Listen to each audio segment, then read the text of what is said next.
अगर आपने भी स्टडी वीज़े का प्रोसेस इसलिए अभी तक नहीं किया क्योंकि आप किसी शेंजन कंट्री में जाना चाह रहे हैं, तो फ़िनलैंड और स्वीडन जो कि दोनों शेंजन कंट्रीज़ हैं, उनके एडमिशन्स ओपन हो चुके हैं।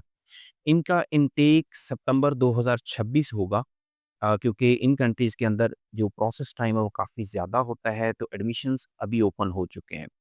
तो इसमें आज हम इस वीडियो में कंप्लीटली ये चीज़ डिस्कस करेंगे और आपको समझाने की कोशिश करूँगा कि इसमें प्रोसेस क्या होता है, रिक्वायरमेंट क्या होती हैं, किस स्टेज पे हमें क्या करना होता है, ताकि हम अगर इसमें प्रोसेस करना चाह रहे हैं, तो हमें कंप्लीट प्रोसेस का आइडिया हो जाए। सबसे पहले तो अगर आप फ़िनलैंड या स्वीडन दोनों किसी भी इन दोनों में से किसी भी ऑप्शन के लिए प्रोसेस करना चाह रहे हैं, तो ये ज़हन में रखिए कि यहाँ पर लैंग्वेज टेस्ट मस्ट है। तो अगर कोई आपको ये कहता है कि बगैर लैंग्वेज टेस्ट के भी प्रोसेस हो सकता है, तो वो झूठ होगा, क्योंकि यहाँ पे ऑलमोस्ट सब ऑप्शंस में कोई ना कोई लैंग्वेज टेस्ट ज़रूरी है। कौन-कौन से लैंग्वेज टेस्ट एक्सेप्टेबल हैं? एक तो आइल्स एक्सेप्टेबल है, पीटीई एक्सेप्टेबल है, इसके साथ-साथ टॉफल भी एक्सेप्टेबल है। तो इसमें जो हम आपका ऑप्शन जो प्रोवाइड कर रहे हैं वो या तो बैचलर्स का होगा या फिर मास्टर्स के लिए भी आप अप्लाई कर सकते हैं। तो जो लोग पीएचडी में इंटरेस्टेड हैं, उनसे माज़रत कि हमारे पास पीएचडी का कोई ऑप्शन नहीं है या हम पीएचडी पे काम नहीं करते। हम सिर्फ़ बैचलर्स और मास्टर्स के लिए काम करते हैं। तो अगर आप बैचलर्स के लिए जाना चाह रहे हैं तो उसके लिए आइल्स की 6.0 की रिक्वायरमेंट होती है। पीटीई में यूजुअली 58 मार्क्स ज़रूरी होते हैं, लेकिन कुछ जगहों पे कुछ ऑप्शंस में 55 या 54 तक भी एक्सेप्ट हो जाता है। और अगर आप टॉफल के साथ जाना चाह रहे हैं तो यूजुअली वहाँ पे 80-85 तक के मार्क्स रिक्वायर्ड होते हैं। अगर आप मास्टर्स के लिए अप्लाई करना चाहते हैं तो आइल्स अमूमन 6.5, पीटीई यूजुअली 62 और टॉफल में 90 प्लस मार्क्स ज़रूरी होते हैं। अ, जो फ़िनलैंड और स्वीडन है, दोनों कंट्रीज़ में जो एडमिशन राउंड होता है, वो एक्चुअली बेसिकली 2 एडमिशन राउंड होते हैं। इसमें एक अर्ली बर्ड एडमिशन्स होते हैं, जो कि ओपन हो चुके हैं। इस अर्ली बर्ड साइकिल के अंदर लिमिटेड यूनिवर्सिटीज़ लाइक 2-3 यूनिवर्सिटीज़ होती हैं, जो कि एडमिशन ओपन करती हैं।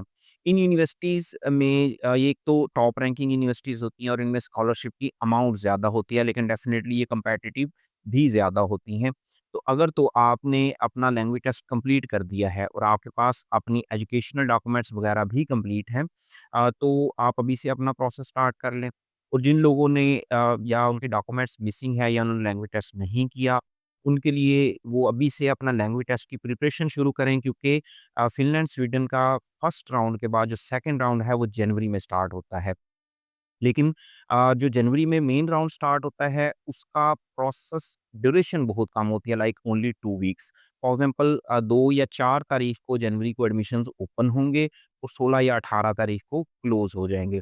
तो अगर आप प्रोसेस करना चाह रहे हैं, तो आपकी जो complete application with complete documents, वो हमारे पास दिसंबर में हमें रिसीव हो जानी चाहिए। क्योंकि इसमें जो एडमिशन में मेन चीज़ समझने की है, वो ये है कि यहाँ इन 2 कंट्रीज़ के अंदर वीज़ा प्रोसेस इतना कॉम्प्लिकेटेड नहीं होता, एडमिशन प्रोसेस ज़्यादा कॉम्प्लिकेटेड होता है।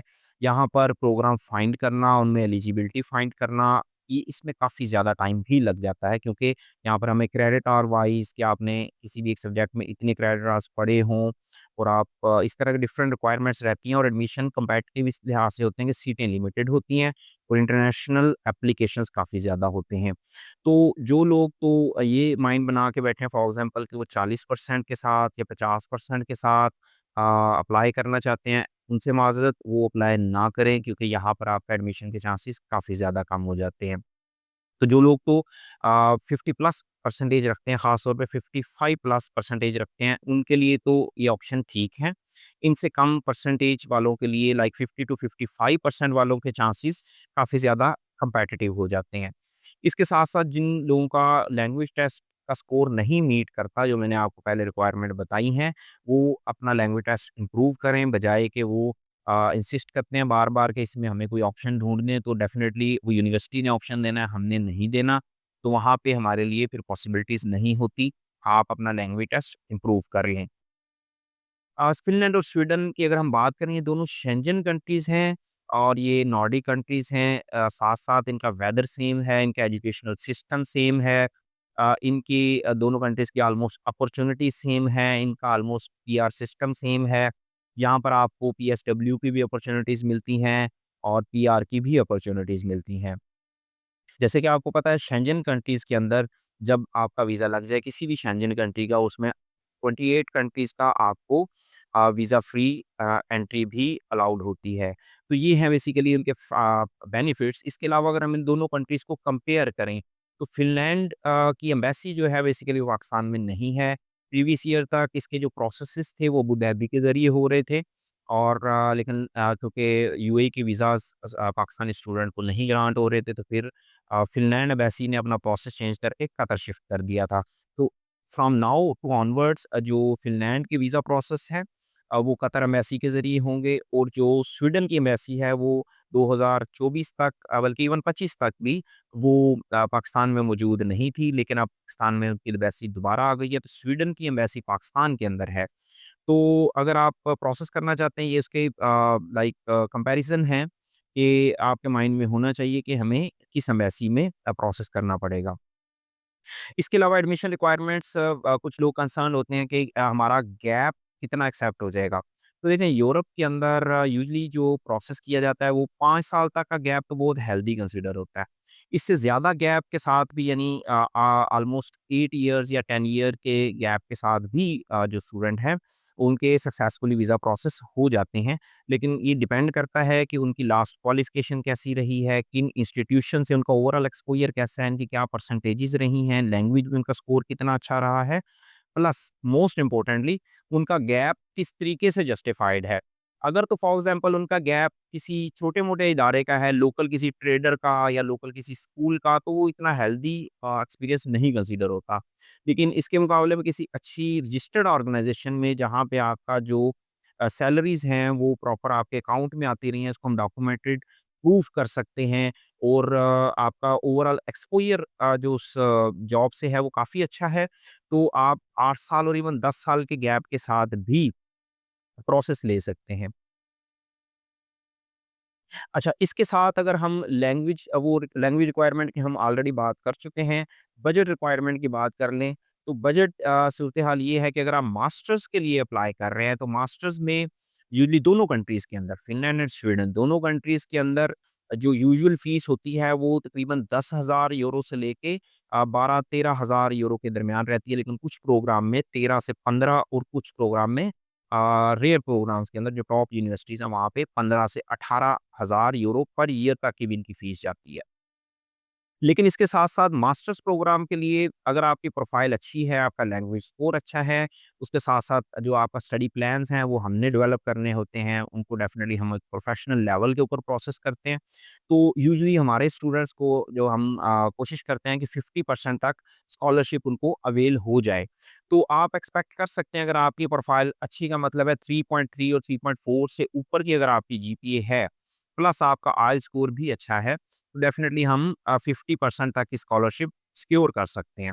कुछ यूनिवर्सिटीज़ आपको 100% तक की स्कॉलरशिप भी ऑफ़र करती हैं, लेकिन वो डिपेंड करता है आपकी ओवरऑल प्रोफ़ाइल फॉर एग्ज़ाम्पल 3.5, 3.7 से ऊपर की अगर जीपीएज़ हैं, 7 आइल्स बैंड्स के साथ आप प्रोसेस कर रहे हैं और हम आपका पावरफुल एसओपी क्रिएट करते हैं और आपका अगर इन केस इंटरव्यू होता है, उसमें आप बहुत अच्छे से परफ़ॉर्म करते हैं, जिसमें इंटरव्यू की तैयारी भी हम ही करवाते हैं।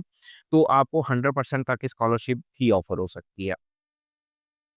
तो इसमें अगर हम स्कॉलरशिप के साथ बजट को कैलकुलेट करें तो यूजुअली आपका 7,000 टू 8,000 के अंदर पर ईयर का बजट बनता है।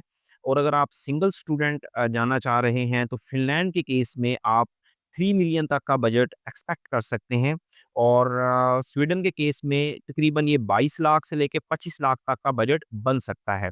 अच्छा फ़िनलैंड और स्वीडन दोनों कंट्रीज़ के अंदर कुछ यूनिवर्सिटीज़ आपको सेमेस्टर फ़ी पेमेंट भी अलाउ करती हैं। इन केस आप फुल ईयर पे कर सकते हैं, तो कुछ यूनिवर्सिटीज़ आपको लाइक फुल ईयर डिमांड करती हैं, तो फुल ईयर में ही जाना पड़ेगा। और कुछ यूनिवर्सिटीज़ आपको सेमेस्टर फ़ी, पार्शियल फ़ी भी अलाउड वहाँ पे होती है। फॉर एग्ज़ाम्पल आपकी विदाउट स्कॉलरशिप भी 10,000 या 12,000 फ़ीस आ जाती है और आपको 50% अलाउड है, तो आप 5,000 या 6,000 या 7,000 फ़ी पे करके भी जा सकते हैं। और इन केस अगर आपकी स्कॉलरशिप लग जाती है, तो कोशिश करें फिर आप 7,000 कंप्लीट ईयर फ़ीस पे कर दें, उससे ये होता है कि आपके वीज़े के चांसेस भी बेहतर होते हैं।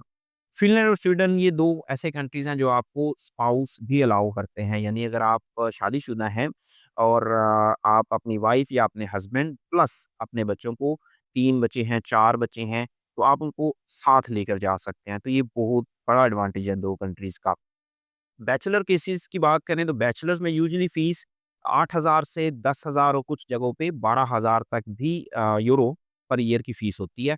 अ, बैचलर्स के अंदर बहुत ज़्यादा अच्छी स्कॉलरशिप एक्चुअली नहीं होती क्योंकि बैचलर्स को इतना ज़्यादा एनकरेज नहीं किया जाता, इस वजह से स्कॉलरशिप कम होती है, लेकिन ओवरऑल एडमिशन प्लस वीज़े के चांसेस काफ़ी हाई रहते हैं। हाँ, आपको अप टू 30% तक अर्ली बर्ड स्कॉलरशिप मिलती हैं। अर्ली बर्ड का मतलब ये है कि आप जब एडमिशन ऑफर लेटर आता है तो आपको 2 वीक्स का टाइम मिलता है। यूजुअली उन 2 वीक्स के अंदर जब आप फीस जमा करवा दें, तो आपको 30% तक स्कॉलरशिप मिल जाती है। 30% स्कॉलरशिप के साथ आपकी फीस यूजुअली 7,000 से लेके 8500 तक के दरमियान में बन जाती है।